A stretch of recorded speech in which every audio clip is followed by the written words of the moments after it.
back as your memory can go. Can you still see yourself? Yes. Imagine having a second chance at life. Reincarnation. Living again. No more death.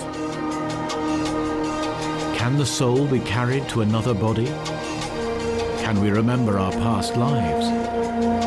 And how does science deal with these ideas? Enter the fifth dimension and unravel the secrets of reincarnation.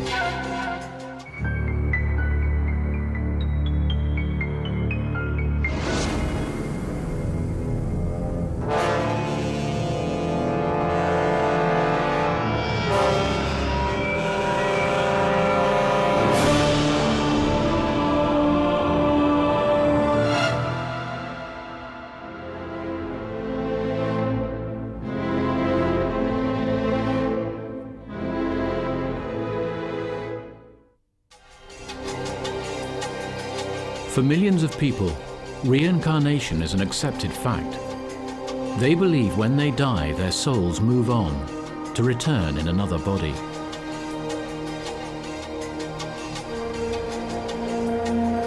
We are making huge strides in unlocking the secrets of memory and brain. But for scientists, the soul is a difficult concept. It's very hard to scientifically prove anything that is related to what is a soul. Can this child really be the dead wife of this man?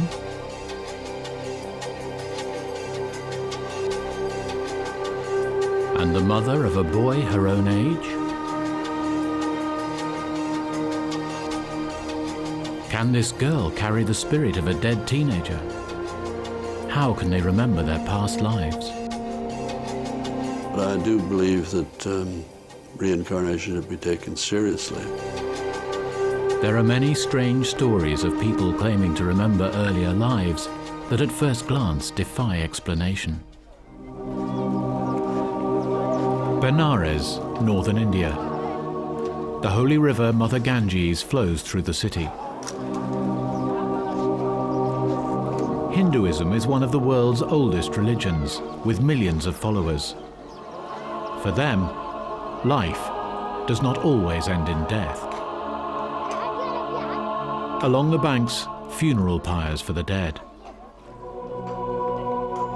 Only immersing the ashes in the river will release the soul from the cycle of rebirth and suffering in this world. Karma is the Hindu law that controls reincarnation and our places on the ladder of existence. Good deeds will be rewarded, bad punished, giving everyone a chance to redeem themselves.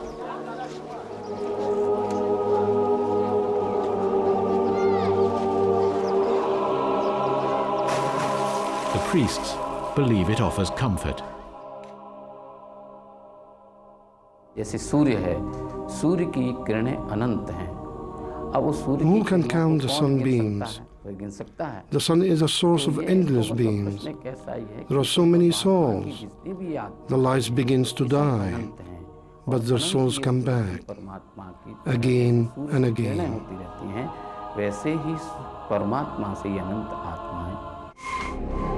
Thousands of tales of reincarnation exist in India. On the 11th of December 1926, a girl is born in Delhi. For Hindus, she was to become living proof of their beliefs. Her name was Shanti Devi. Until the age of 4, she never spoke. When she did, her first words were explosive. She told her mother that her home was not in Delhi, but in a town called Matra, 140 kilometers away. She had lived there in her past life.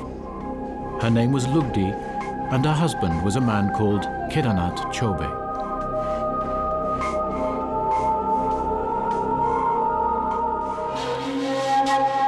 Shanti was able to describe the town in astonishing detail, even though she had never been there. She could even remember how she died, giving birth to her son 7 years earlier. For 2 years, Shanti's parents dismissed her words as fantasy. In the end, her mother decided she could no longer ignore her daughter's vivid descriptions.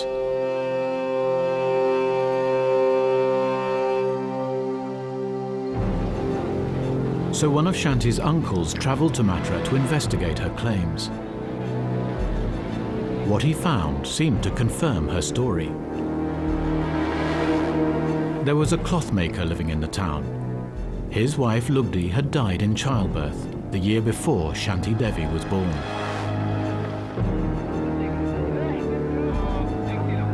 His name was Kedarnath Chobe. Was Shanti, his wife, reborn?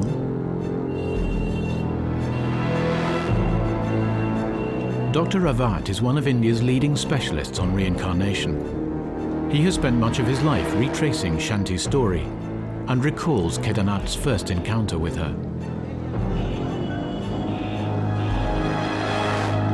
When Kedarnath came to Delhi, and there were a lot of people very curious to know whether Shanti had been talking all nonsense or there is truth in it.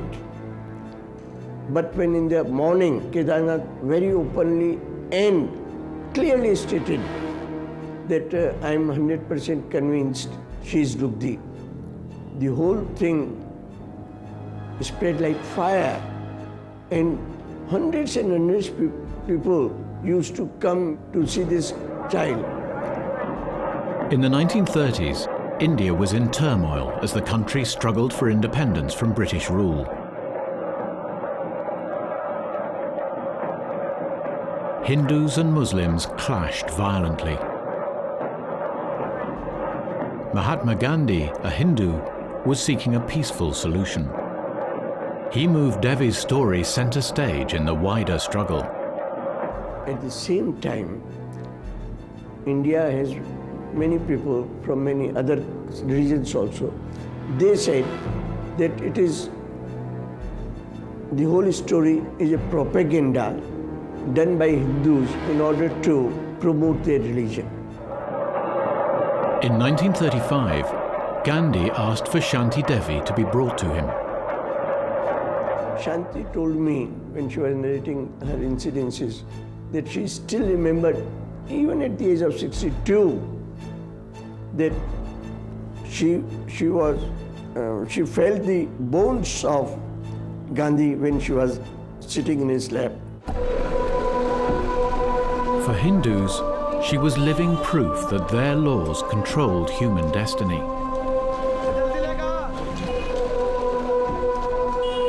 But as a belief system, it has its critics.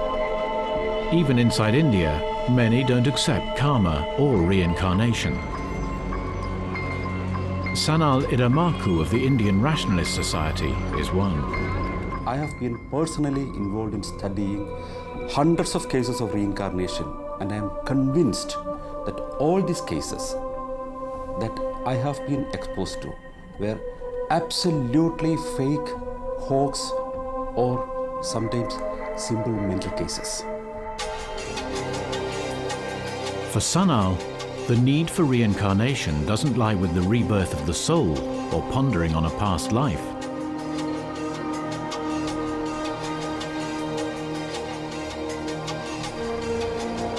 He looks to Indian society for the answers. To be born a Hindu in India is to be born into a caste, a system as rigid as stone. For over 1,500 years, it's followed one basic rule, that all men are created unequal. Brahmins sit at the very top of the ladder. At the bottom are the untouchables. To explain the enduring power of reincarnation, this is where Sanal believes we should start. The fundamental concept of reincarnation tells you a very wrong thing. Whatever life situation that you have in this life is the gaining of you. It is the gaining of you from the last incarnation. If you have done good deeds in the last birth, you get better life here. If you are an untouchable, if you are a poor person, if you don't have money, if you don't have job, If your situations are bad, that's because you have done some sins in the last life. That takes away the sense of enterprising in people. People are lethargic.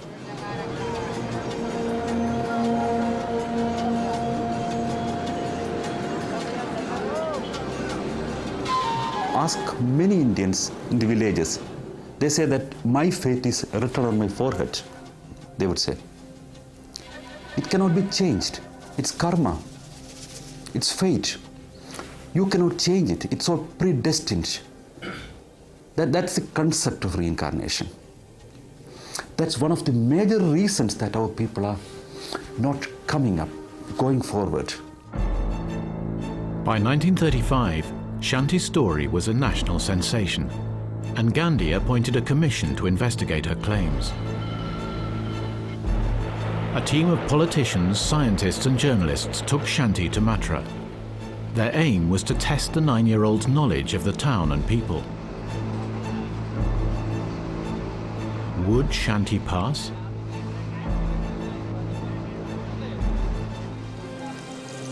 When the team arrived in Mathura, they were astonished by how much the child knew.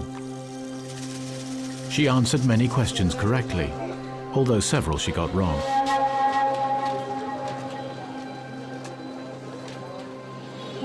But she was able to describe the holy gates of the city before they reached them. She could point out new buildings and streets, which she claimed did not exist in the past.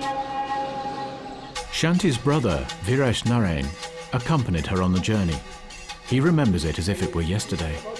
She told the way. She showed the way. You have to go that way. And now they are like that. And she guided the team to the home of her previous life.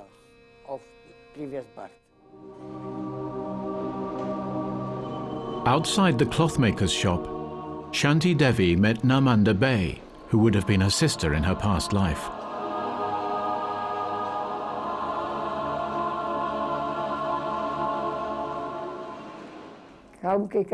She recognized me straight away. There were so many people, they were pushing her away from me, but she recognized everything. She knew of each lane, where it led to, knew every tenant, knew where they lived. She recognized the cobbler, the washer, all of them.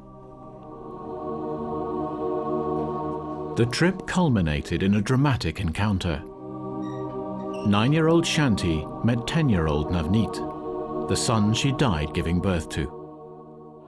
Mother and son meet for the first time. They pointed at me and asked Shanti Devi, "Who is that?" And she said, "That is my son." "How did you recognize him?" She said, "My soul has recognized his soul," and she began to cry.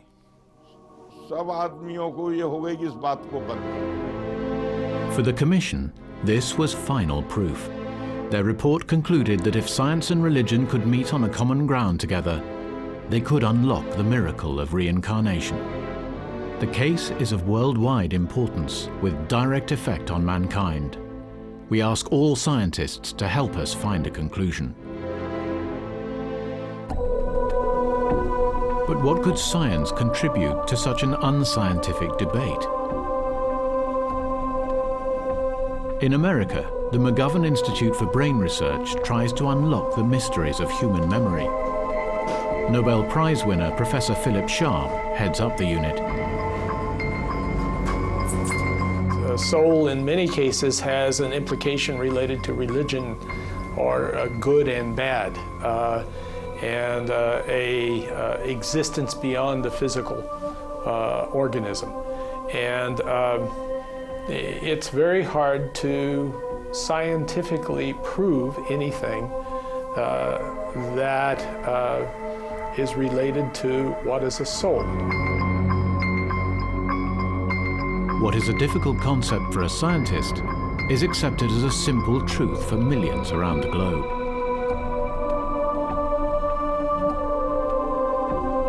For Namanda Bay, her sister's soul had been reborn in a new body, but she was the same person. I was so happy that I found my sister again after her death, almost as if I gained a new sister. I was happy, more than happy. But then she went back to Delhi. It was as if I was going to lose her a second time. I was left sad, very sad.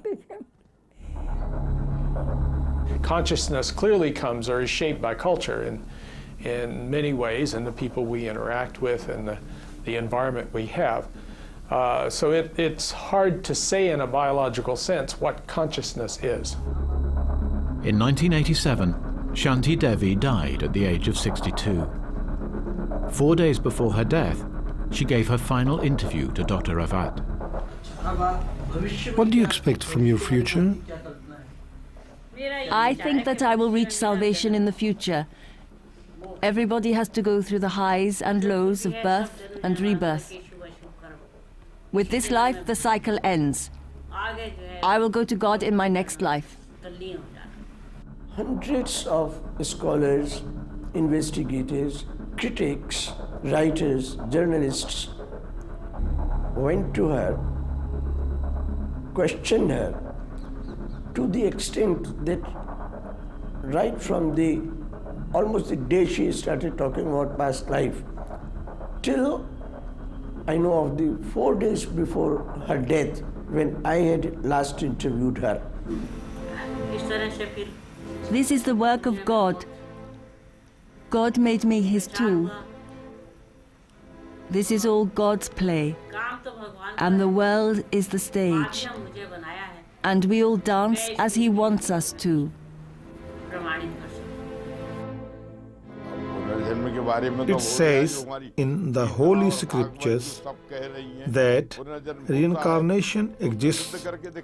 My mother proved it and showed everyone that there is such a thing as rebirth. She was living proof. And all those people who didn't believe in it had to accept that there is a reincarnation. But 1 year after Shanti's death, disturbing new evidence came to light. Kedarnath Chobe, Shanti's alleged husband, had paid regular visits to Delhi. These visits could cast doubt on Shanti's claims. His trips to the capital regularly took him to a shop opposite her family home. Is it possible that young Shanti could have overheard Kedarnath's conversations about his life in Mathura and subconsciously absorbed the knowledge? You cannot underestimate the power of suggestion, inadvertent suggestion. Conversations in a hall, a parent telling a story, a member of the community talking around a gathering at some time. Children are a tabula rasa. They are totally receptive to suggestions.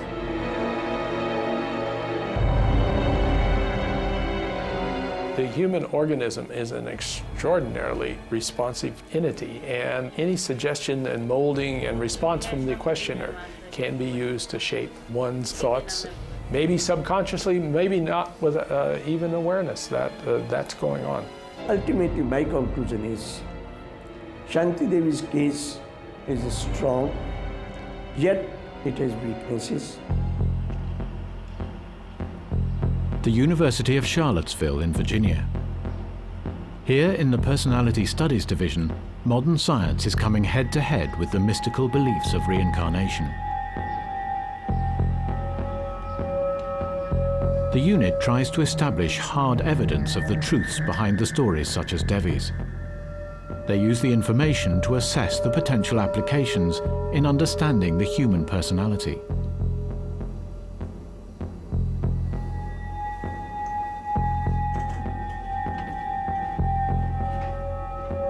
Its founder is psychologist Professor Ian Stevenson.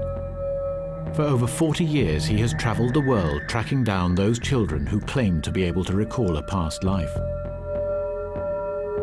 Over this long period, he believes that a significant pattern has emerged in many countries. Individually, the cases of these little children seemed weak, but when you looked at them as a whole, they showed me certain uniformities.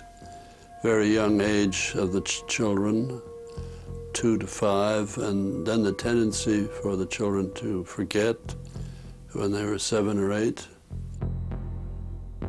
What began as a personal interest developed into a fully funded research project, which is still struggling to find the truth.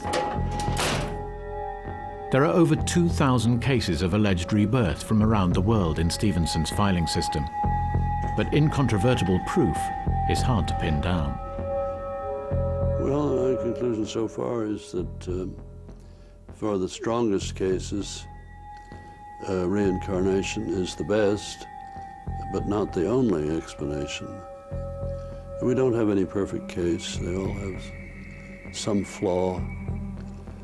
And so I've never claimed we have anything like a proof of reincarnation.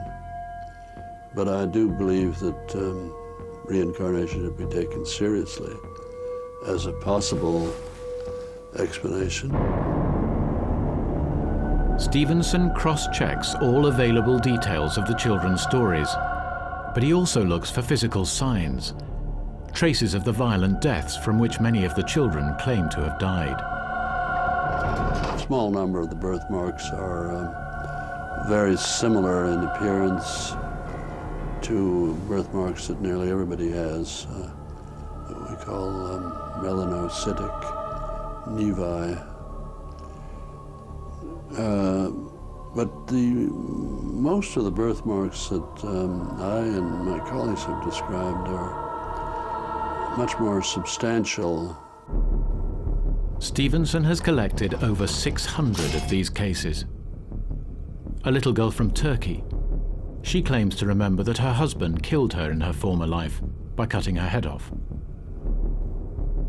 Across her throat, she has a faint red birthmark. There's the little boy from Sri Lanka. He says he was killed by a shot in the head, and this is the wound. And a boy from India who died in a car crash that crushed his leg. In many cases, we've been able to verify the existence of the wounds with post-mortem reports, which are very precious. And we need more of that. In order to gather more evidence and follow up leads, Stevenson has installed a global network of researchers on standby around the world.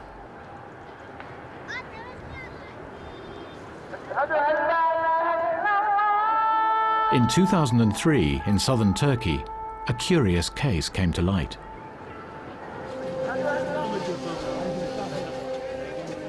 German psychologist Dr. Jürgen Keil went to investigate.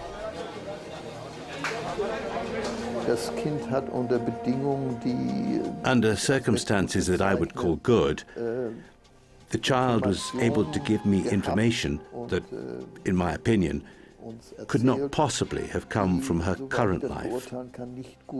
I would therefore call it a case that is above average.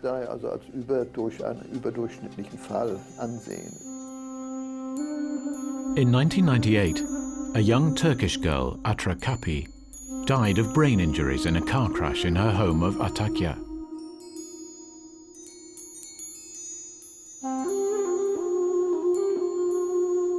"28 days later, in another Turkish village not far away, Demet Yıldırı was born.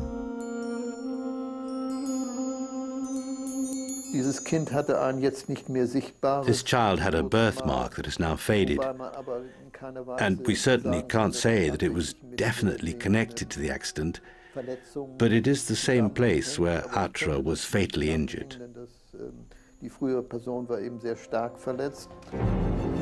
At the family home, Kyle meets Demet and her grandmother Kezben Yıldırı. She is absolutely convinced by her grandchild's story. Demet said from the beginning that she had two mothers, and she even knew the name of her mother from her past life, Lemia, Why do you have two mothers, I asked her. But she insisted on it, and the first time she even said a name, Lemia.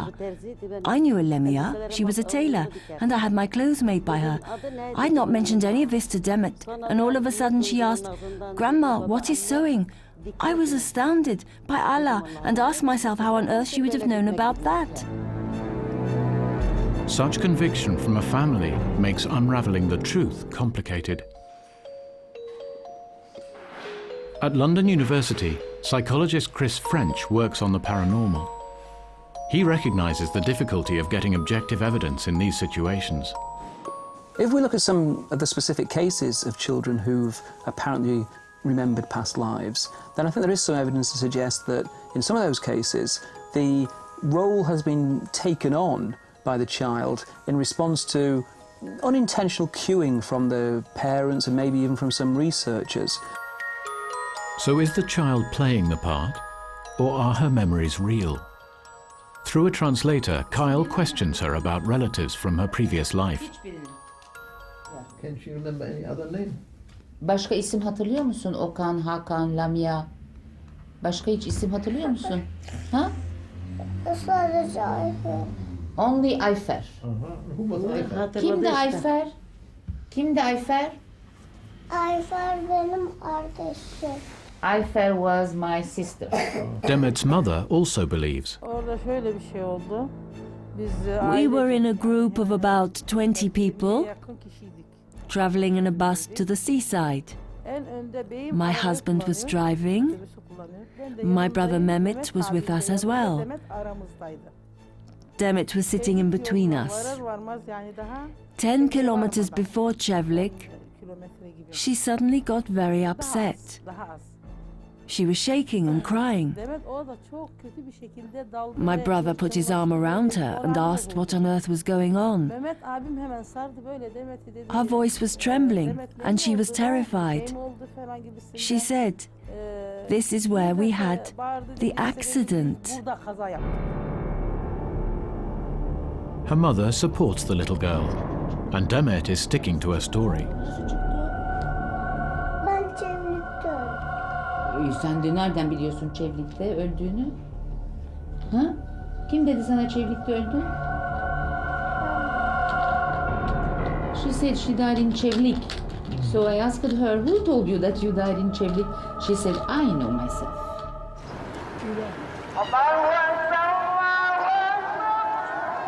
The family belong to the Avalite sect of Islam, a group that deviates from the religion in one major way.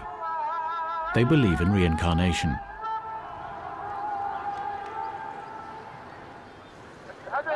For the local imam, Demet's rebirth is an act of God. This is a God-given talent, a God-given gift. It mainly happens to people who die in accidents. They drown or they get shot. These are the people who talk to us the most. But it seems inevitable that anyone brought up in this belief system would be influenced by the views expressed around her. And for the others, a child like Demet is a reaffirmation of their faith.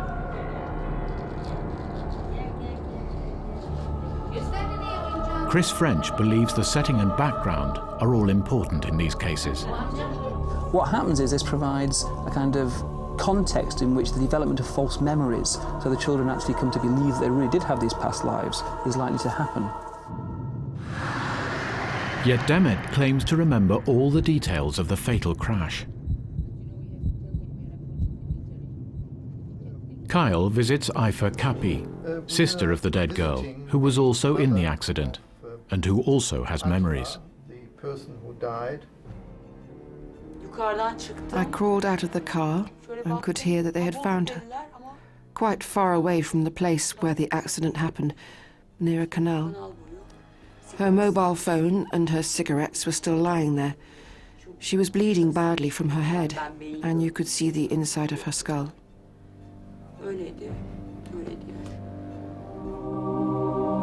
Sonra? And then? Sonra biz Then I bumped into a stone. My vein popped out. Something had burst. Then I got smaller and smaller. Is this 4-year-old really remembering her own death?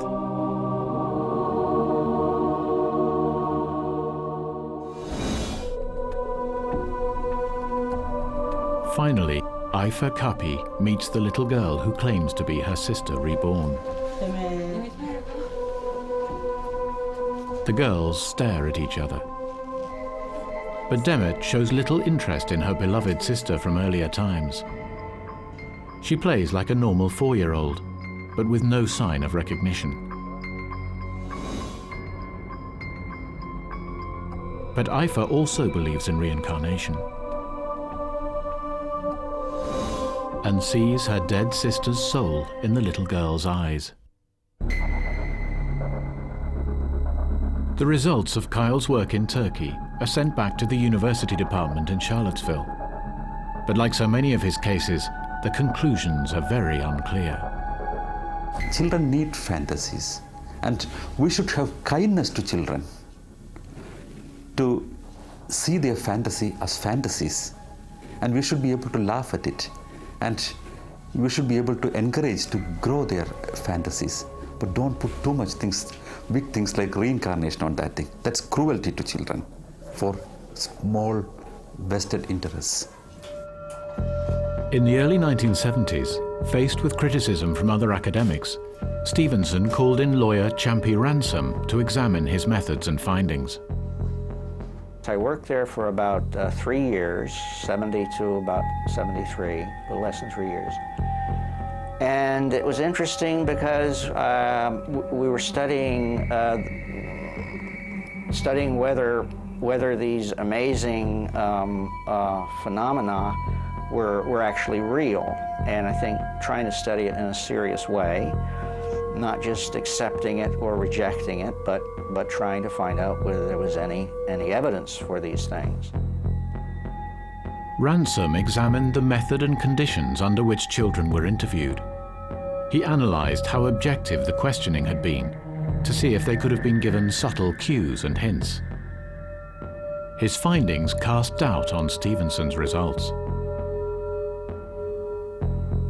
I never saw a single case that I thought that would sort of stop you in your tracks and say all of my questions about eyewitness testimony and going back to things that were said years ago and having the two families exchange information and so forth, all of that doesn't fit this case, that this case overcomes those things. But for Stevenson, the idea that our personalities could stretch back beyond one lifetime raises curious questions about human behavior. Conventional psychology believes our personalities are shaped by genetic and environmental influences, by nature and nurture. Stevenson believes there are children whose behavior can't be explained by either, and whose memories must be inherited in some way. I think there must be some vehicle in which conveys the memories of events and the habits of behavior and the birthmarks and birth defects when these occur. They can't, I think, just occur from one to the other instantly. There must be some intermediate carrier. In 1942, the Japanese army attacked Burma, killing and torturing thousands.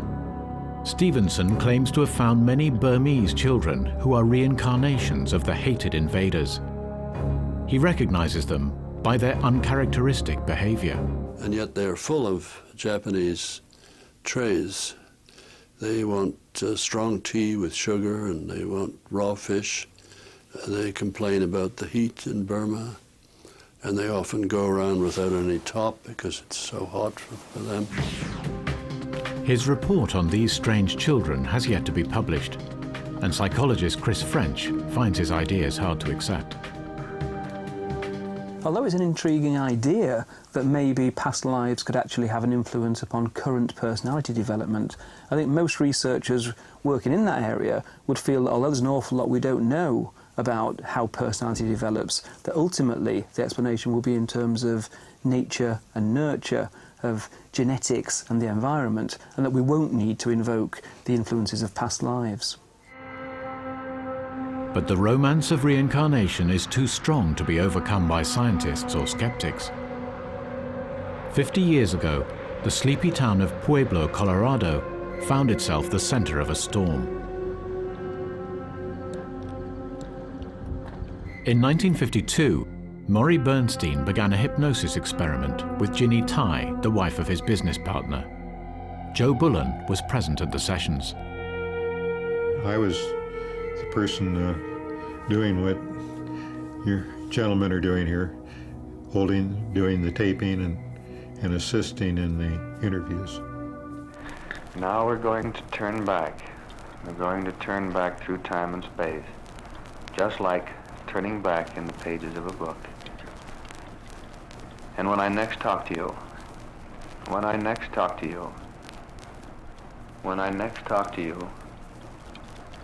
you will be 7 years old, and you will be able to answer my questions. Do you go to school? Yeah. All right. Who sits in front of you? Jacqueline. Well, now is the time. And he said, now go back to when you were 3. Go back to when you were 2. Go back to when you were 1. And even younger, go way back in time. Go back to another time, another place, and tell me what you see. Now you're going to tell me what scenes came into your mind. What did you see? What did you see? Oh, scratched the paint off my bed. Just painted it and made it pretty. It was a metal bed, and I scratched the paint off of it. Dug my nails on every post and just ruined it. It was just terrible. Why did you do that? I don't know, I was just mad. An awful spanking. Maury was really astounded himself at this point, because here was obviously a whole nother personality that had nothing to do with Ginny Tai. And so he regathered himself and started asking questions, and found that she lived in Ireland around the year 1800, and that he brought her up through hypnosis to being older and describing her life. In the same year, Bernstein published a book about the sessions. In it, he said that under hypnosis, Ginny Tai could vividly remember her previous life in 19th century Ireland. Back then, her name was Bridie Murphy. Her story became a bestseller. She was headlines in all the newspapers, and Hollywood was quick to cash in. Now you're as far back as your memory can go. Can you still see yourself? Yes.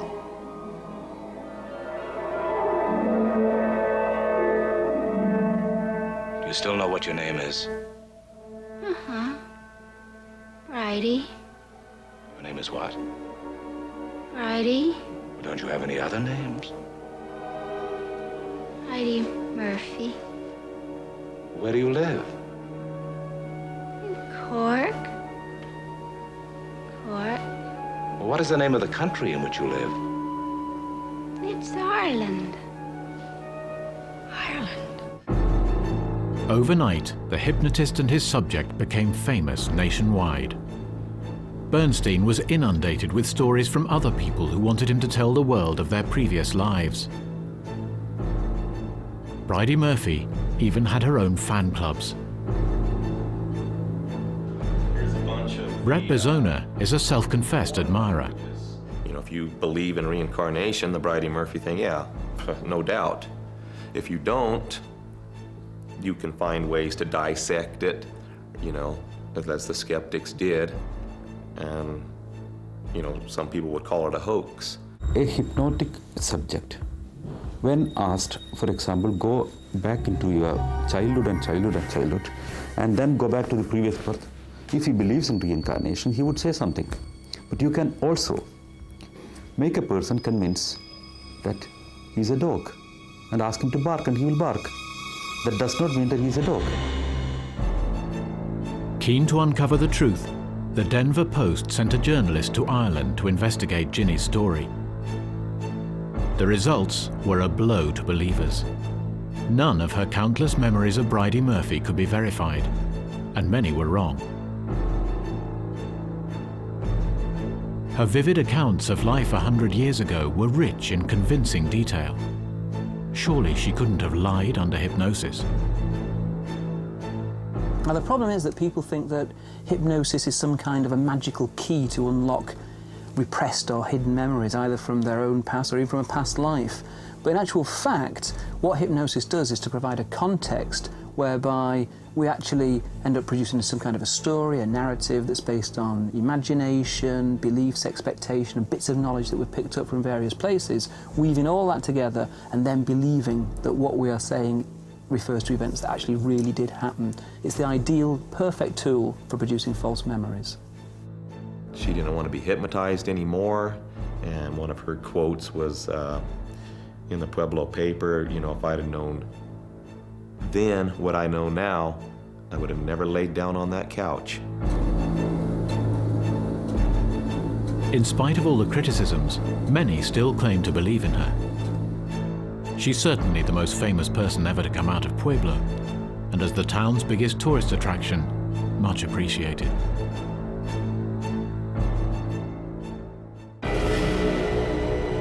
And there are places in the world where reincarnation rules supreme. Amidst the heavenly peaks of the Himalayas, Tibetan Buddhism has flourished for over 1,000 years. Reincarnation has been an accepted part of that life for centuries, as His Holiness the Dalai Lama, himself a living God, explains. If you accept this, if you life, continuation of life, then death is just one occasion. Like you see, they're changing when your clothes become, old, and then you see the old cloth, throw away and take new nice clothes. Similarly, this old body cannot function properly, then change the new body, more energetic, more fresh body. Tibetan Buddhists believe that Buddha, their god, is reborn through countless generations in the human form of the Dalai Lama. This unshaken belief means that Tibetan Buddhists accept that memories and experiences can be passed on intact from one body to another. Professor Philip Sharp is less sure. You have to picture that the beginning of a human being is a single cell, which then divides and makes two, and then changes its character to make neurons for the brain, and then organizes the brain by external experience. And recording within that process a specific memory would be hard to picture. Reincarnation may fly in the face of science, but is central to Tibetan society.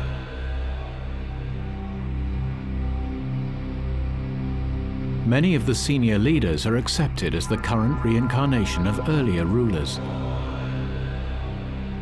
Robert Thurman is a Buddhist specialist at Columbia University. The view of reincarnation was in Buddhist societies always, everywhere. So when we talk about reincarnation, we mean the official social recognition, and indeed the preservation of a property, of a residence, sometimes of a monastery and disciples, of a particular Lama. It's almost like you re-inhabit your old bank account. Finding the new god is a complex process. In 1933, the 13th Dalai Lama died.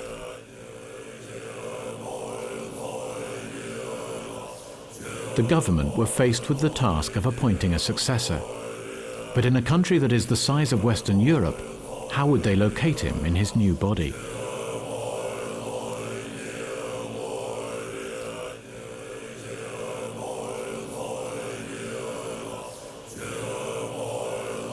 First, the monks must fast and meditate at Lake Lhasa. Clues come to them in visions which direct them to their reincarnated leader.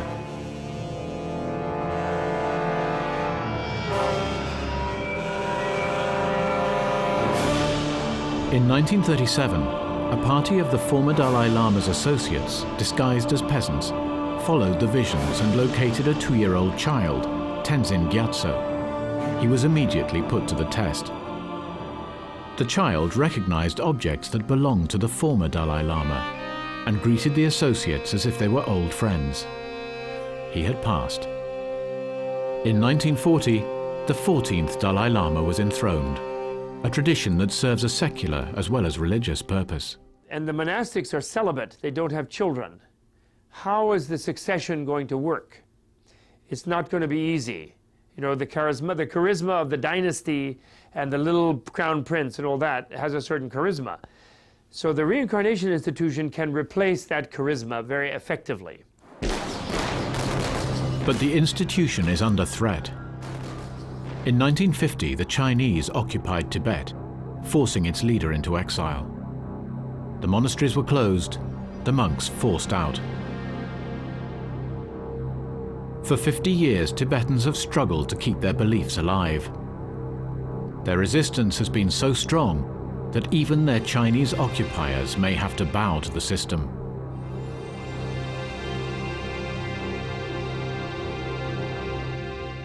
This Dalai Lama has said that if he does die in exile, he will definitely take reincarnation in exile. He will not take reincarnation under the political authority of the Chinese. The Chinese then can try to pretend that they found one, but no Tibetans will accept that. Today, the Indian town of Dharamsala is home to the exiled Dalai Lama. From here, he has sent out secret search parties to ensure that reincarnated leaders are correctly identified, without Chinese intervention. The indication must come from the boy or the girl. First, let them clearly demonstrate their memory, their ability.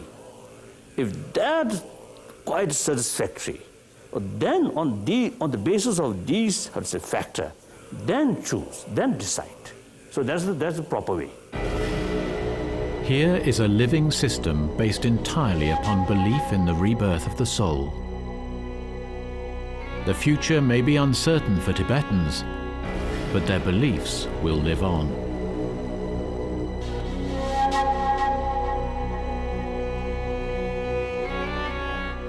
If you look at death as a part of life,